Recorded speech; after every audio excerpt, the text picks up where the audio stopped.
check on weather now, and Sarah was just mentioning, make sure you don't put soda in the car because we are going to reach the temperatures eventually this week where it will explode. Actually, probably already there.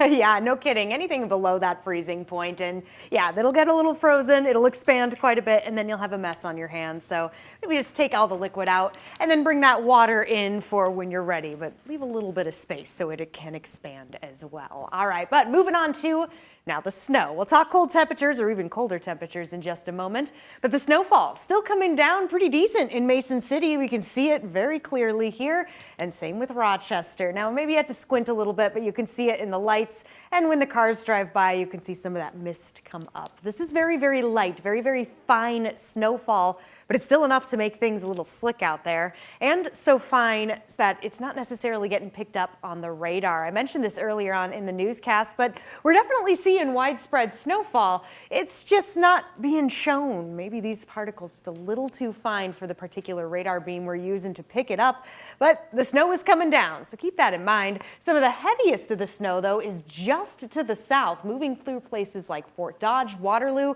even as far south as Cedar Rapids, and even further south than that, Dubuque getting some snow as well. So it's happening, and we can clearly see that, not just by looking out the window, but road conditions telling us that, yeah, there's a little something coming down, and crews are out there doing the best they can to clear it on up. Lots of blue to be seen across this map right now. Blue meaning partially covered roadways. You see a lot of the crew members, the plows there in Cerro Gordo County. Same with Hancock County, where we could potentially see the highest rates of snowfall in our immediate area. That's why we see a winter weather advisory for both of those counties going until 3 a.m. Wednesday morning, where 2 to 3 inches is expected. But as we saw a lot of that falling a little further to the south, we shall see, though, there's still time within that if there are some shifts. Even Futurecast is picking up on some of this activity a little further to the north than where we're seeing the majority of it. So the potential is there, but by the time we do slip into our Wednesday, a lot of it will be moving out of the way, giving some leeway for that winter weather advisory for crews to get out there, help clean up the roads as quickly as they can before we do hit the morning commute. So now I'm going to fast forward through the morning commute, and we're actually going to get to the lunch commute when round 2 starts to show up. That's right, this one bringing some stronger winds. You can see that alongside widespread snowfall. It's similar to what we have now, but with stronger winds, that's going to make things tricky during the afternoon and early evening commute because blowing snow will become an issue.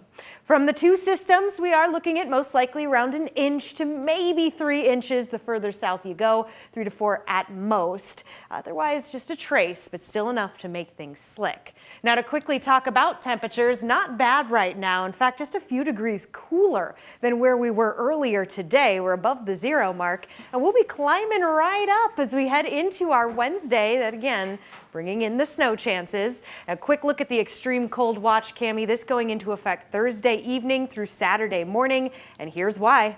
Those temperatures very dangerous, especially all through Friday.